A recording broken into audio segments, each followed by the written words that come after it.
A ver, doctor Edgardo Bisquert, si nos escucha bien ahora, si tiene eco. Te escucho perfectamente, María. Y yo también a usted, doctor. Bueno, vamos a hablar del plus médico. Viene el tema complicado porque la gente dice, nosotros pagamos la obra social, pagamos la prepaga y encima nos van a cobrar. Y los médicos dicen, pero no nos pagan lo que nos deben pagar.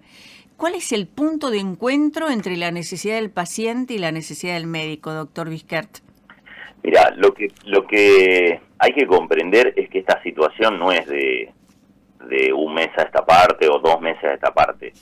A ver, desde históricamente los colegios médicos de todo el país, ustedes saben que salvo Capital Federal y algunas provincias que tienen Ministerio de Salud y no tienen colegio médico, la mayoría de las provincias del país tiene colegio médico. Acá en Santa Fe, donde yo vivo en Rosario, hay 2 colegios médicos. En Buenos Aires, en provincia de Buenos Aires son un montón, obviamente hay provincias que tienen como Salta un solo colegio médico. Entonces los colegios médicos siempre, no solo que tienen la autoridad de los ministerios de salud delegada, entonces son los que se ocupan de la matriculación médica, de tomar los exámenes a los residentes, de digamos, controlar y tener registro de los especialistas en cada provincia, tienen que fijar, digamos, mensualmente, antes lo hacían una vez por año, pero ahora mensualmente, en el honorario médico mínimo ético, no solo de la consulta, sino también de las guardias médicas, de la consulta a domicilio, etcétera, de la consulta común, de la consulta de especialista. Entonces, eso es algo que hacen desde hace más de 40 años. Ahora, doctor, ¿es un punto de referencia esto? Y sí, lógicamente. Lo que pasa es que el colegio fija el honorario, pero no se ocupa de hacer que se respete su cumplimiento. Entonces, vos en el país tenés sindicatos médicos como CIPRUS y como AMRA, que solo se han, digamos, ocupado desde su existencia de estar con los reclamos o controlando lo que pasa en la salud pública, pero nadie controlaba la salud privada. Entonces no había, los médicos no reclamaban, dejaban pasar, y así ha sucedido siempre. Los reclamos siempre fueron muy tibios. Las prepagas y obras sociales nunca respetaron, jamás, nunca respetaron lo que los colegios médicos fijaban. Entonces vos ahora tenés el colegio médico acá, te doy 3 ejemplos nomás. El colegio médico de Comodoro Rivadavia fijó el honorario de consulta de especialista en 8.000 pesos, el mínimo. El colegio de Salta lo fijó en 7.200, el de Rosario en 6.200. Y la Asociación de Sociedades, que es la que encabeza este movimiento, lo fijó en 6.000. Entonces estamos por debajo de lo que los colegios fijan. Lo que sucede es que, lógicamente, para las prepagas y las obras sociales que nunca cumplieron esto, es muy fácil enfrentar al médico con el paciente, o sea, realmente toman una determinación errónea, porque lo ideal sería que intentaran cumplir después de tantos años y siempre utilizan la misma herramienta, que es enfrentar al paciente con el médico. Es que estamos hablando de 2 necesidades, ¿no? En definitiva. Claro. 2 necesidades diferentes, la del profesional y la del paciente, que también son resortes muy sensibles. Sí, ustedes necesitan ganar bien y nosotros necesitamos que nos atiendan bien. La realidad, María, en algún punto no son tan diferentes, porque, a ver, te doy un ejemplo. Acá hubo una solicitada hace 2 días de Caja Forense, donde nos trata digamos, cuasi delincuentes, que violamos la ley, y la verdad yo quisiera saber... ¿Qué es Caja Forense? Claro, Caja Forense, que es donde, digamos, es la obra social que representa o que cubre a los profesionales de la abogacía. Yo quisiera saber, durante la pandemia, qué solicitada emitieron Caja Forense y algunas de las otras cajas de salud con respecto a la situación que estaban sufriendo los médicos, la cantidad de médicos fallecidos que hubo. Y a su vez, ponete a pensar, un médico, porque no estamos hablando acá, lógicamente nosotros representamos a un montón de especialidades, pero hay médicos que están sobreviviendo haciendo 9 9 guardias por mes de 24 horas y ganan 300.000 pesos. Entonces, la verdad que uno a veces, viste, te preguntan, bueno, pero está el paciente que a lo mejor no puede pagar más, y hay muchos médicos que están en la misma situación. O sea, viven las mismas necesidades, o sea, sufren. Y por eso vemos médicos dedicándose a otra cosa, yéndose del país. Es una situación compleja, ¿no? Mirá, lo que está sucediendo es que muchos médicos jóvenes ya no siguen especialidades y que la gran mayoría se está yendo del país. Y como nunca en la historia de la medicina, hay vacantes para ingresar a las residencias. O sea, vos antes había médicos que a lo mejor tenían que esperar 2 o 3 años para poder tener antecedentes y poder competir e ingresar a una residencia, porque era mucha la gente que quería entrar y muy poco los cargos, y ahora está sucediendo exactamente lo contrario, y eso es indicio de lo que está pasando. O sea, que lo que está...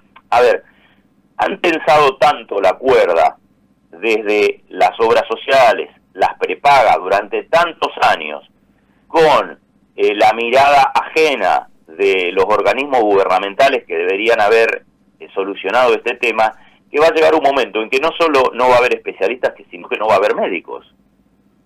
Ahora, hay un punto en el que la gente, obviamente, se tensa la cuerda también con el paciente y dicen, pero está bien, yo voy al médico, tengo que pagar un plus, voy a hacerme el análisis, tengo que pagar un plus, voy a hacerme una radiografía, tengo que pagar un plus, cualquier estudio tengo que pagar un plus, y no puede atenderse. Bueno, entonces, ¿cuál es la norma que pone el límite a esta situación? Fíjate, María, que vos has tocado un tema ahí crucial. ¿Por qué las obras sociales no te cubren el 100% de los estudios y de los medicamentos? Y tiene que pagar el paciente un porcentaje. O sea, porque esas cosas las tienen que cubrir en su totalidad, porque si no se le cortan. En cambio, no le dicen al paciente, mira, por cada atención de especialista tiene que pagar un porcentaje. ¿Por qué debería una obra social cubrir un porcentaje de medicamento y no el 100%? Fácilmente, porque la farmacia, si la obra social no le paga, le corta la atención, la cadena de farmacias. En cambio, los médicos no lo podemos hacer y no lo hemos hecho nunca, y de hecho, esta medida, también hemos informado que ningún paciente va a quedar sin atención. Por eso se llama bono complementario. ¿Qué significa bono complementario? Bono complementario no reintegrable, sencillamente porque la obra social no considera que nuestra consulta valga 6.000 pesos, sino que cree que vale 2.000. Ahora, la gente se queja porque no les dan una factura, claro, que no les dan nada. Le ponemos no reintegrable porque la obra social no lo informó. A ver, la obra social es la prepaga es la que tendría que haber adoptado esta medida, como adoptó hace 50 años con los medicamentos, con los estudios. Vos vas a pedir un turno para una ecografía, y vos sabés que para que en la obra social te autoricen el pedido de estudio, tiene que haber un porcentaje que vos abonás. Vas a comprar un medicamento en la farmacia y vos vas a saber que te cubrirá el 60, te cubrirá el 40, pero vas a tener que, digamos, aportar un dinero a la farmacia, porque si no, no vas a poder llevarte el medicamento. Sin embargo, las prepagas y las obras sociales a los médicos los discriminaron durante los últimos 40 años. No había un porcentaje que cobraran ellos para que el médico llegara al honorario que fijan los colegios médicos. Y en este choque de intereses entre obras sociales, prepagas y médicos y laboratorios e institutos de radiología y demás, ¿cuál es el encuentro? ¿Cuál es el punto de encuentro? Porque en algún momento habrá que resolver. Mirá, a ver, yo lo que creo, y ustedes, a ver, no hace falta ser investigador o periodismo de investigación, ustedes pueden googlear obras sociales, googleen sanatorios de la Argentina y se van a encontrar con que muchas prepagas, pero muchas, son dueñas de sanatorios. Sanatorios incluso, algunos han quebrado y se han hecho accionistas mayoritarios. Bueno, doctor, pero también podemos decir que hay médicos dueños de clínicas, pero el tema es, ojalá que a todos les vaya bien. Claro, pero los médicos dueños de clínicas se han hecho dueños con su dinero. Pero está bien, está perfecto. Al punto que estoy yendo es que hay un montón de prepagas que han invertido un montón de dinero que de algún lado salió, e inclusive hacen publicidades millonarias por televisión. A ver, te doy un ejemplo. Vos conocés de medio, ustedes conocen de costo.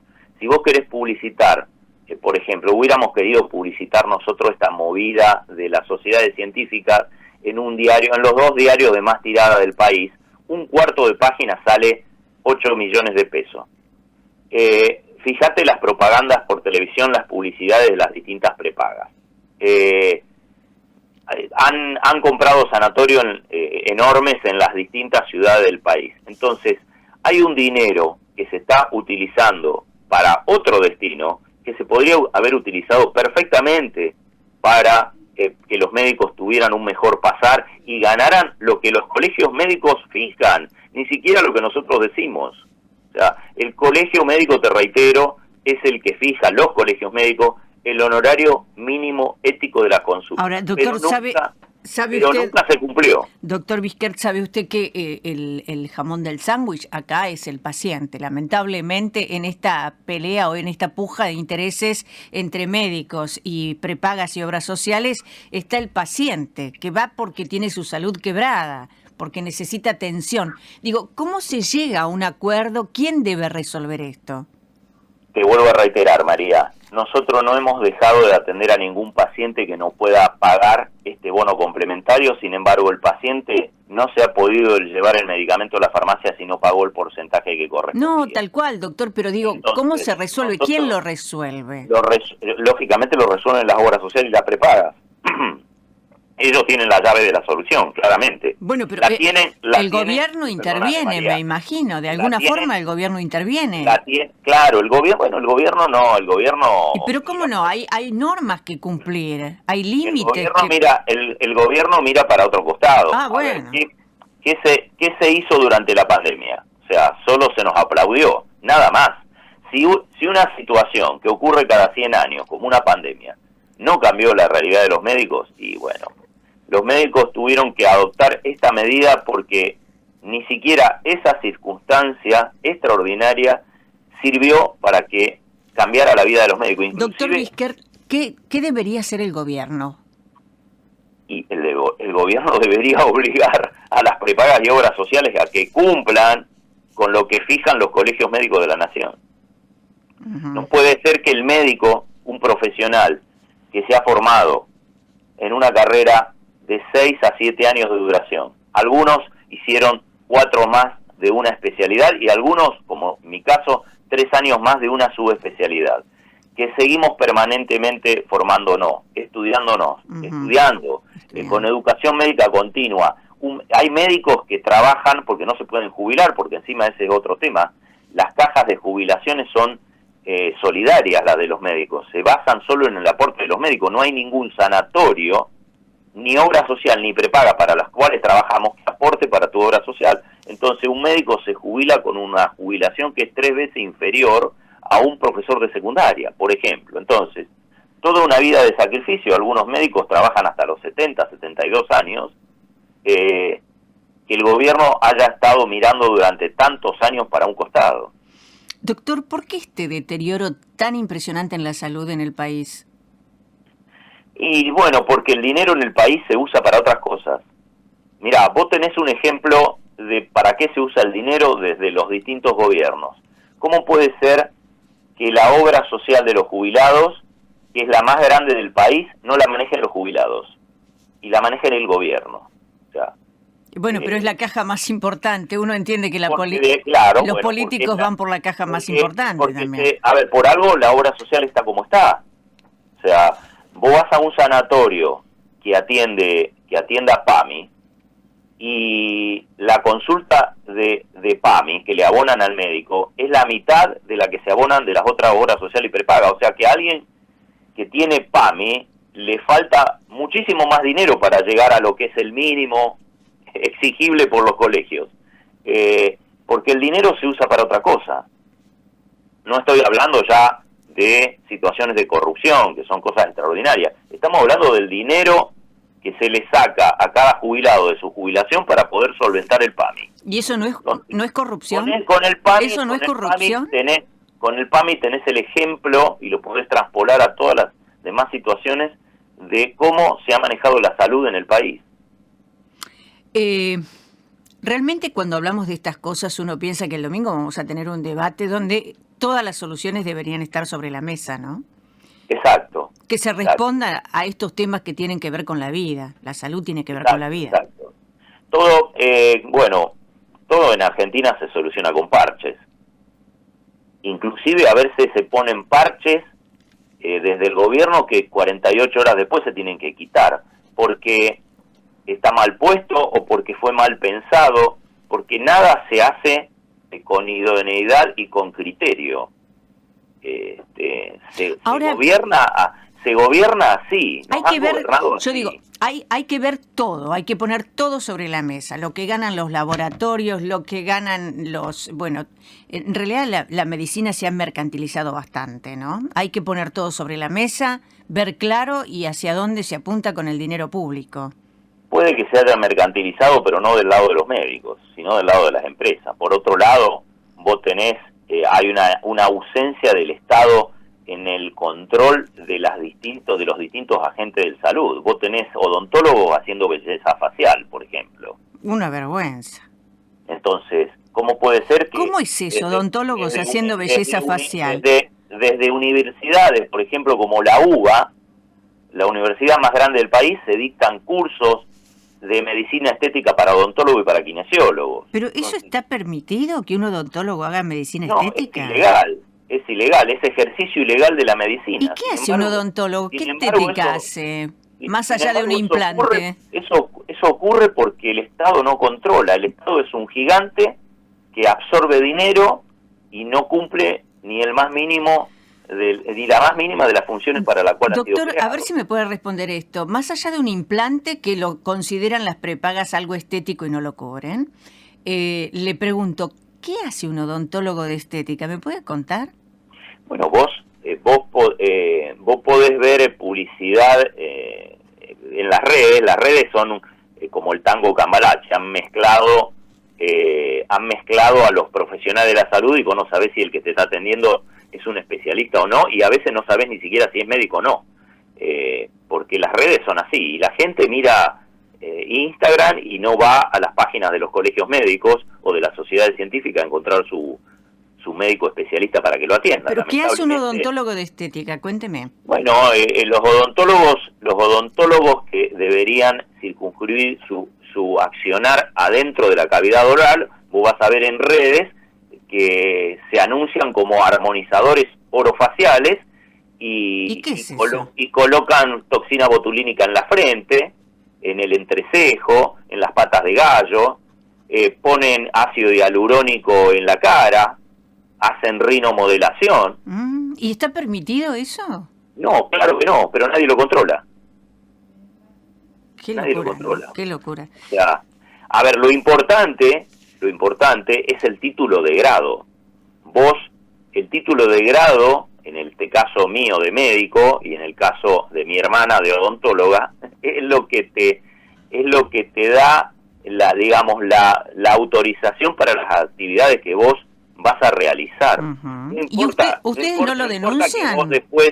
No importa que vos como odontólogo después hagas un cursito de estética, no, vos sos odontólogo, no sos médico.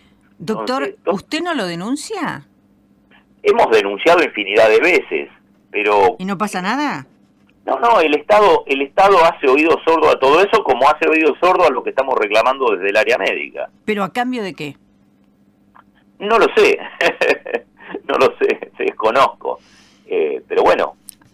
Hay que ordenar varias cosas, me parece, ¿no?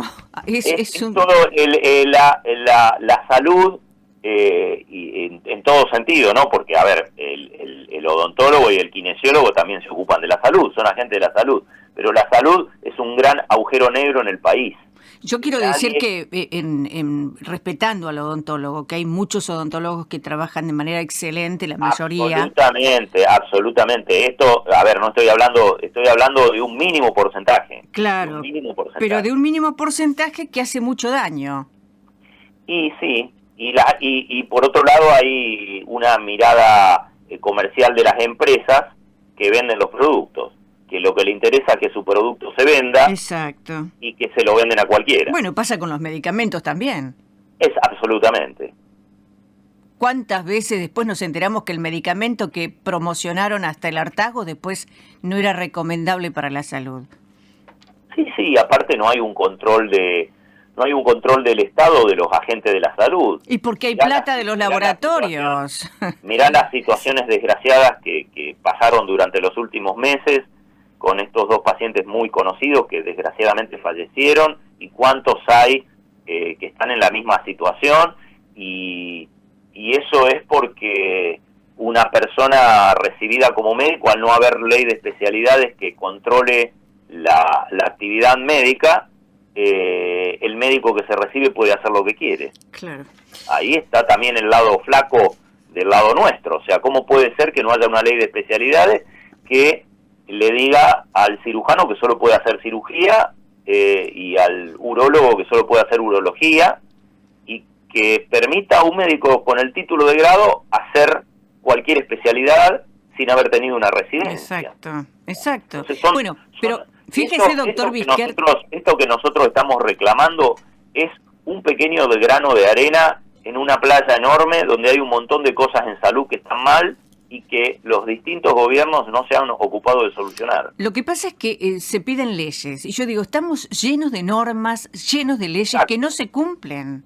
Exacto, mira, eso es otro buen punto que tocaste. Mira, hay leyes que son quizás hasta justas, te diría, y que se dictan y que obviamente hay que cumplirlas, pero por ejemplo, yendo, si querés, a la especialidad nuestra, que es cirugía plástica y reparadora, vos tenés una ley de reconstrucción mamaria que se dictó, tenés una ley de cirugía de transgénero, tenés una ley de cirugía posobesidad mórbida. O sea, se dictan leyes que contemplan tratamientos que son totalmente justos y que, lógicamente, las personas que están involucradas tienen todo el derecho del mundo de exigirlas. Pero nunca se pensó de dónde iba a salir el dinero para llevarlas a cabo, o sea, para hacerlas cumplir.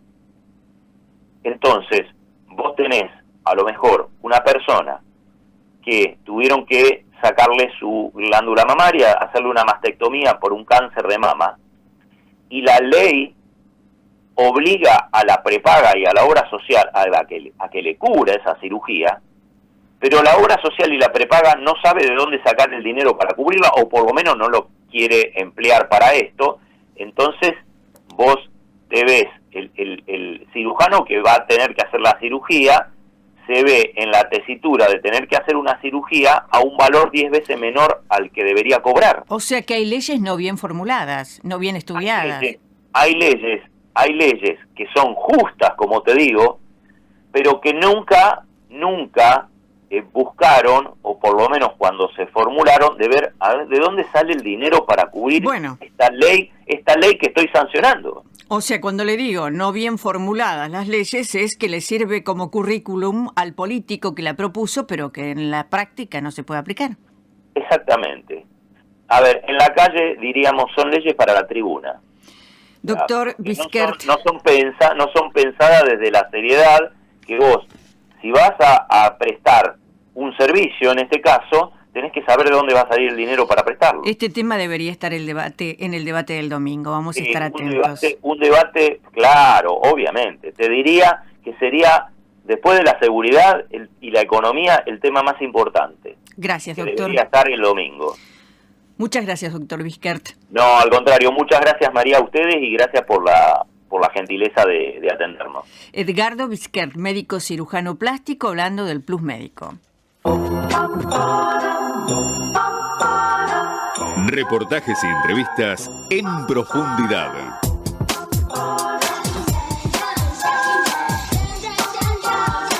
Por Atlántica. Con María Dilia Sebastiani. Ya estamos en tiempo de noticias en la voz de Sergio Marino, 9 de la mañana, 2 minutos.